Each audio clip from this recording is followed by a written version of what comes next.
आपका मन हो तो दो, नहीं तो नहीं दो। कई बार कुछ ज़्यादा करते हैं, उस पर भी काम हो रहा है, बात सही है।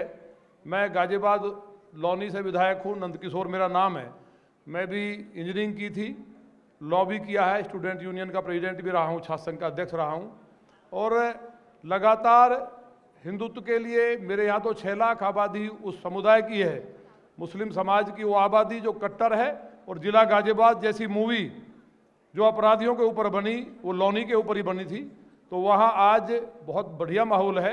लेकिन आप जितने भी स्टूडेंट्स हैं जो यहाँ सामने बैठे हुए, सब भिन्न भिन्न जो क्षेत्र से, चाहे कोई उद्योगपति हैं, कोई सामाजिक क्षेत्र से है या पत्रकार हैं, इस बात को एक अच्छी पहल दैनिक जागरण के द्वारा की गई है। तो इसलिए हम सबको उनका धन्यवाद करना चाहिए कि दैनिक जागरण ने कम से कम जो महाकुंभ है, जो 144 साल के बाद आया है, जो समुद्र मंथन में तमाम चीज़ें, अमृत भी निकला, कामधेनु भी निकली, तो हमारे जो मूल में सब चीज़ें हैं सनातन में वो हैं, उन्हीं को केवल समझने की ज़रूरत है।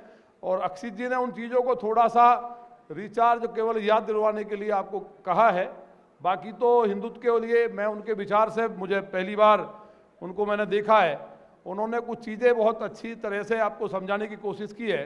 लेकिन ये बात सही है कि हम लोग अंग्रेजी को समझे जरूर, लेकिन हमारी जो जड़ें हैं वो इतनी समृद्ध हैं और उसमें इतना कुछ है कि दुनिया को हमने ही दिया है।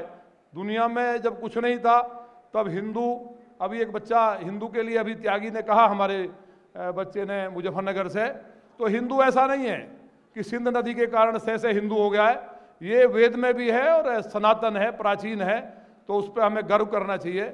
और हिंदुत्व को अगर बचाना है तो मेरा केवल इस बात को कह के अपनी बात पूरी करूंगा कि जिस तरह महाकुंभ की जो यात्रा शुरू हुई तो वहाँ अमृत निकला, वहाँ हम स्नान करेंगे, तो बात तो ठीक है कि जो स्टूडेंट्स हैं उनके एग्जाम से नहीं जा सकते, लेकिन कुंभ के दौरान वहाँ से गंगा जल लेकर के जो कोई लोग अपने मिलने वाले जा रहे हैं उसका स्नान कर लेंगे तो उसका भी पुण्य उतना ही मिलेगा।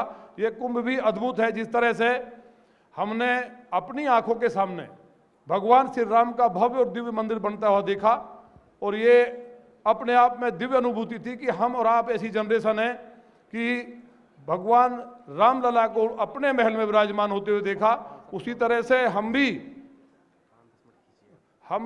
उसी तरह के उसी वर्ग से आते हैं कि 144 साल बहुत लंबा पीरियड होता है ना। तो 144 साल पहले हमारे फादर थे, हमारे दादा भी नहीं रहे होंगे, ऐसे टाइम में ये महाकुंभ है ग्रहों और नक्षत्रों के हिसाब से कि 144 साल बाद ये कुंभ महाकुंभ पड़ रहा है, जिसको मेरी सरकार, माननीय योगी जी, और देश के नहीं दुनिया के सबसे यशस्वी प्रधानमंत्री, जो लगातार रैंकिंग में जिस भारत के प्रधानमंत्री के कपड़े उतार दिए जाते थे तलाशी लेकर के, आज माननीय मोदी जी, हो सकता है कोई किसी विचारधारा का हो, लेकिन यह सच्चाई है कि प्रधानमंत्री सबके होते हैं और दुनिया के सबसे लोकप्रिय नेता रैंकिंग में बने हुए हैं। और जो लोग फॉरेन में हमारे मिलने वाले, हमारे रिश्तेदार और हमारे कोई ना कोई जानने वाले रहते हैं, वो इस बात पे अब गर्व तो करते हैं कि हम जब इंडिया का नाम लेते हैं तो हम लोगों को पहले की तरह कहीं ग्लानि फील नहीं होती, एक गौरव की अनुभूति होती है कि आप इंडिया से हैं, तो दूसरे लोग हमारा वेलकम करते हैं। तो उसी समुद्र मंथन के दौरान कामधेनु गाय भी निकली। कामधेनु गाय का नाम सुना होगा, रथ निकले, लक्ष्मी जी आई, तो ये तमाम चीजें आपने पढ़ी होंगी। तो मंथन के दौरान जो गाय निकली है, गाय ब्रह्मांड की मालिक है। और मैं ये नहीं कह रहा, अमेरिका ने भी गाय को डॉक्टर कहू कहा है। जिसके घर में गाय है, आप हम सब लोगों के घर, क्योंकि हम लोगों ने पक्के मकान बना लिए हैं, ये बात समझने की है। जिन घरों के वास्तु खराब हैं, जिन घरों के वास्तु खराब हैं, और मैक्सिमम घरों के वास्तु खराब हैं, इसलिए तमाम बीमारियां हमारे परिवार में किसी ना किसी को टेंशन वगैरह हैं। तो जिन घरों के वास्तु खराब हैं, उन घर में अगर किसी ने अपने यहाँ गाय रखी है, जिनके पास जमीन है और नहीं है, तो अगर पहली रोटी जो हमारे शास्त्रों में लिखा है, अगर हम गाय को देते हैं, केवल छोटा सा उपाय है, गाय के अंदर सारे देवताओं की पुनर्स्थापना हनुमान जी महाराज ने की है। तो अगर हम पहली रोटी गाय को देते हैं तो आप ये समझ लीजिए कि सारे देवताओं को, सारे ग्रहों को ठीक कर दिया। तो सनातन में इतनी अच्छी व्यवस्था है कि केवल एक रोटी, और उस एक रोटी के देने से हमारा सारा काम हो जाता है। और मैं तो कभी सोचा भी नहीं था कि मैं एमएलए बन जाऊंगा या मैं कभी विधायक बनूंगा। उसके पीछे सिर्फ और सिर्फ गाय कटती हुई मैंने देखी। और मैं अपनी जॉब छोड़ करके और एक अजगर सेना संगठन बनाया, लगातार संघर्ष किए, 32 बार जेल गया गौ माता के लिए, राष्ट्र के लिए, बेटियों के लिए।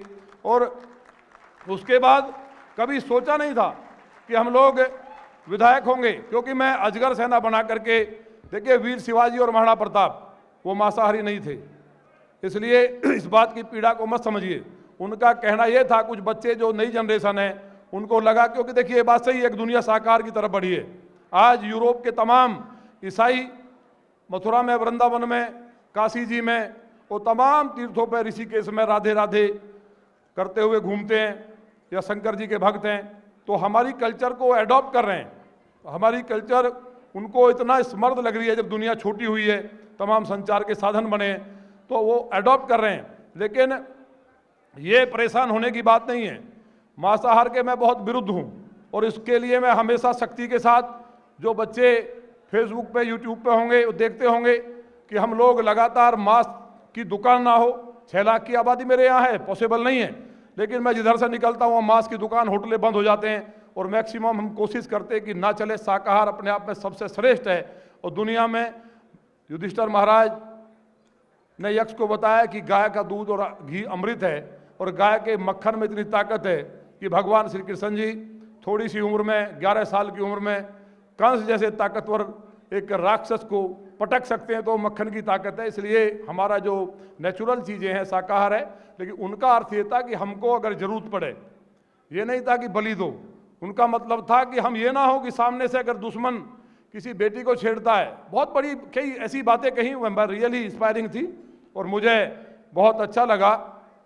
तो उनका कहने का अर्थ ये था कि हमको ऐसा नहीं बनना है। शिवाजी महाराज मांसाहारी नहीं थे,